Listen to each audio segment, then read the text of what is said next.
সুখবর, বাংলাদেশ ফুটবলের জন্য অনেক বড় সুখবর। এবার সমাধান হতে যাচ্ছে বাংলাদেশের নাম্বার 9-এর। বাংলাদেশি বংশোদ্ভূত ট্রেভর ইসলাম এবার রাজি হয়েছেন বাংলাদেশের হয়ে খেলতে। ইতিমধ্যেই তার বাবার পাসপোর্ট জমা দিয়েছেন যাতে করে তার নিজের পাসপোর্টটা হয়ে যায়। আর তা হয়ে গেলেই বাংলাদেশ দলে খেলতে আর কোনো বাধাই থাকবে না তার, কারণ বাবার সূত্রে তিনি একজন বাংলাদেশি।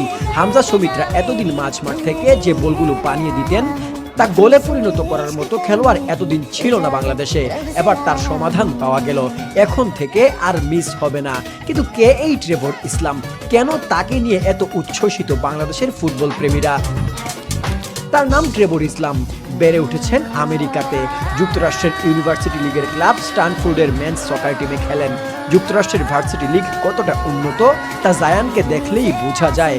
জায়ানও কিন্তু যুক্তরাষ্ট্রের ইউনিভার্সিটি লিগ খেলেই বাংলাদেশে এসেছে। বিশ্বের কিছু দেশ যেমন ইংল্যান্ড, আমেরিকা, জাপানের ইউনিভার্সিটি লিগ বেশ উন্নত। এমনকি অনেক দেশের টপ টায়ার থেকেও এরা উন্নত। জাপানের অনূর্ধ্ব-23 দলের অনেক ফুটবলার ভার্সিটি লিগের। এরকম একটা রেগুলার বিশ্বকাপ খেলুড়ে দেশের জাতীয় দলে ভার্সিটি লিগের প্লেয়াররা খেলে, তাহলে বুঝতেই পারছেন ভার্সিটি লিগ তাদের দেশে কতটা উন্নত।